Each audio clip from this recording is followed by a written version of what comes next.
You know, when it comes to Dragon Ball, especially the transformation side of things, ever since Super Saiyan came into the equation, as time went on, more transformations rolled in through Z, GT, Super, and with so many transformations coming in, the more that comes in, there's only so much you can do with the transformations that first came into it, like Super Saiyan 1, Super Saiyan 2, hold on now, Super Saiyan 3, and so on. You get the picture. The more transformations there are, the more in danger, I think that's the best word, the more in danger and irrelevant all the transformations become. That's just the way it is. And we know that's the way it is. But just because we know that's the way it is, doesn't remove the fact that when you see those older forms get treated the way they do, it kind of stings because you remember the time when that form was the pinnacle.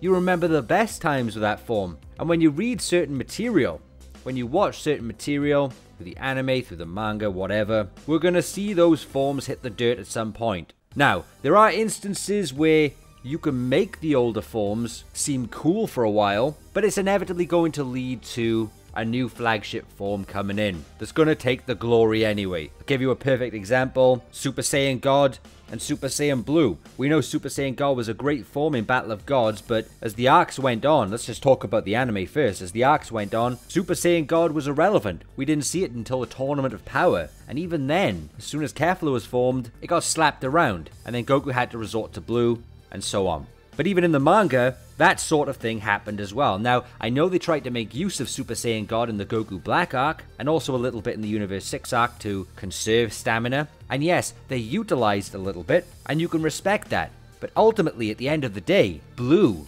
was the flagship form. Super Saiyan God was a stepping stone to eventually using the new flagship form, Blue, anyway. Also in Dragon Ball GT, they tried to make use of Super Saiyan 1, using it sparingly through the Black Star Saga, but then when it was time to move on, not even Super Saiyan 3 was handling baby, because it was all building to Super Saiyan 4. Again, when Super 17 came into it, they tried to make Super Saiyan look cool against Super 17, having Goku punch Super 17 across the planet. But ultimately, like I'm trying to explain here, they can make something cool for a little while, which you have to respect somewhat because everything has to move on. But on one hand, there's still making things kinda cool, as much as they possibly can. Like even in the anime, they tried to use Super Saiyan 2 as a warm-up form in Dragon Ball Super. It's a well-balanced form, but ultimately, in terms of power, it's nothing to the new level of threat in that show. All it is a warm-up form, but that's all they could do with it. They can't exactly go make it the pinnacle. But then there's times where you read something and you're just so disappointed about how much something has fallen. It really puts things into perspective, especially here in this panel. I was reading through the Dragon Ball Super manga, and I prefer the manga over the anime, but reading this I was thinking, wow, Super Saiyan 2. Like, look at this. This is Super Saiyan 2. Did he really change? I don't feel anything different. Goku, go to the next one. Hurry up and transform. Okay, like you know this moment is when Goku's demonstrating his forms, and it's almost a mockery.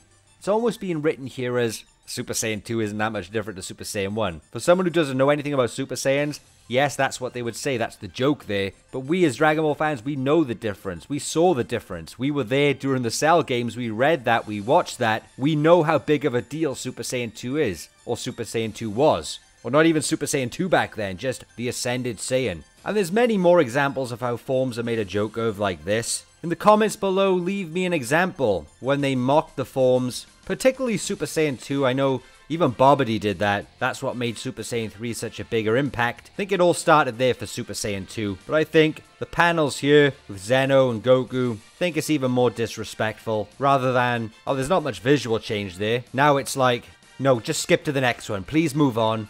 Brushing it away like it's literally nothing. Because even during the Buu saga, Super Saiyan 2 wasn't nothing. Had the power to pierce Buu. Buu had loads of regen hacks. Super Saiyan 2 was still a force. They were just up against the most inconvenient opponent ever. But my point being is, you read something like this and you just think of Gohan in the Cell games and you're like, wow, I know things have to move on. I know we need new transformations because that's the way Dragon Ball goes now. It relies on transformations to progress things, sell the toys and all that. But the effects of that, this is the effect. Read something like this, even as a joke. It's almost like Super Saiyan 1 is more respected than Super Saiyan 2 now, because at least Goku goes from black hair to blonde hair, gets a powerful golden aura, whereas 1 to 2, there's some electricity. There's a slight bang change. But really, we know the difference. We know the true difference. The magnitude of power, the portrayal, the impact. We don't forget those things during the Cell games. Even during the Buu saga, up until Buu, Super Saiyan 2 was made a massive deal of. Everyone crapped their pants to the thought that Goku and Vegeta were fighting above the level of Super Saiyan. And I want to get your guys' thoughts, because when I made this post saying Super Saiyan 2 really hits different during the Cell Saga, it truly does, and a lot of you guys agreed with this. It does really hit hard when you see how much forms have fallen because of the introduction of even more forms. It hurts. But that's the truth, and the truth always hurts, guys. They were so obsolete during this moment, and even worse now during the current events of Dragon Ball. Let me know what you guys think about how the older forms are portrayed now in Dragon Ball, or how they were portrayed throughout the story as time went on, even in Z and GT. Which series do you think handled the older forms with more respect? I don't want to say usefulness, because that's how transformations work. The new ones take over, the older ones don't do much. Unless, like I said, Super Saiyan God during the Goku Black arc, where they used as a tool, but not necessarily the flagship form, just a tool. Is this the problem with too many transformations? Should there have been a cap? If you guys think there should have been a cap on forms, where do you think they should have ended the transformation tree?